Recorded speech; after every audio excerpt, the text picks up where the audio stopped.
বিসমিল্লাহির রহমানির রহিম। আসসালামু আলাইকুম সুপ্রিয় বন্ধুরা, অ্যাপেটিজার আইটেম চ্যানেলের আজকের রেসিপি হলো ডিম পিঠা। এই রেসিপিটা বানানো খুবই সহজ, যে কেউ বানাতে পারবে। একটা মিক্সিং বল নিয়েছি, ডিম নিয়েছি 1 পিস। এখন ডিমটা ভেঙে নিব।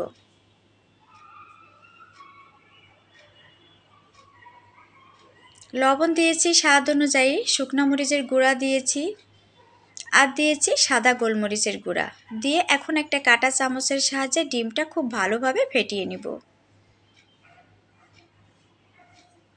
ফেটানো হয়ে গিয়েছে, এক সাইডে রেখে দিব।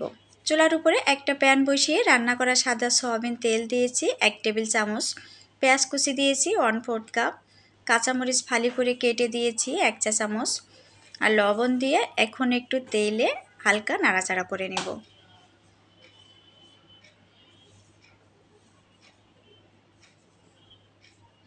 আগে থেকে রেডি করে রাখা ডিমটা এখানে ঢেলে দিয়ে একটা ঝরঝরা পুর তৈরি করে এক সাইডে রেখে দিব। আরেকটা মিক্সিং বল নিয়েছি, ডিম নিয়েছি একটা, ডিমটা এখন আবার ভেঙে নিচ্ছি।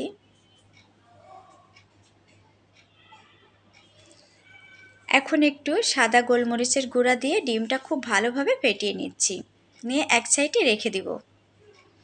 এখানে আমি পাউরুটি নিয়েছি, আপনারা যে কোনো ব্র্যান্ডের পাউরুটিটা নিয়ে নিতে পারেন। একটা কাঁটা নিয়েছি, ট্রে নিয়েছি, নিয়ে এখন পাউরুটির সাইডের যে অংশটা কেটে এভাবে সমান করে নিচ্ছি, স্কোয়ার করে কেটে নিব। একটা ছড়ানো প্লেট নিয়েছি, প্লেটে হালকা পানি নিয়েছি, নিয়ে হালকা একটু চুবিয়ে এভাবে 2 হাত দিয়ে চেপে চেপে পানিটা বের করে নিতে হবে। খুব বেশিক্ষণ চোবানো যাবে না, কয়েক সেকেন্ড চুবিয়ে উল্টে পাল্টে নিলেই হয়ে যাবে। আগে থেকে রেডি করে রাখা পুরটা এখানে দিয়ে দিচ্ছি।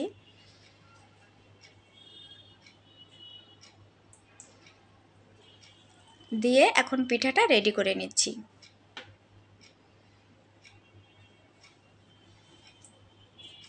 এই রেসিপিটা যে কতটা মজার, কতটা টেস্টি, একবার না খেলে আসলে বিশ্বাসই করতে পারবেন না।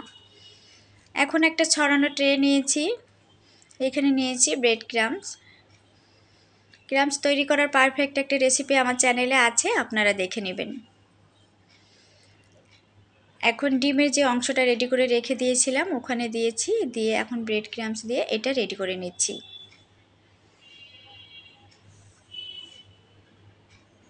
এভাবে আমি একে একে সবগুলো রেডি করে নেব।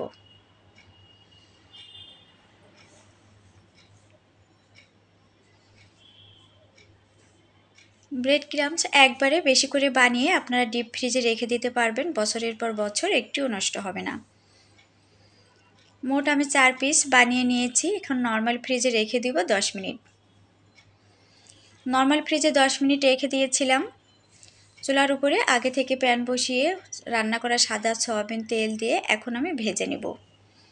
চুলার জালটা কিন্তু একেবারে মিডিয়াম টু লো হিটে ভেজে নিতে হবে, কোনো রকমে হাই হিটে রাখা যাবে না, যেহেতু এটা পাউরুটি।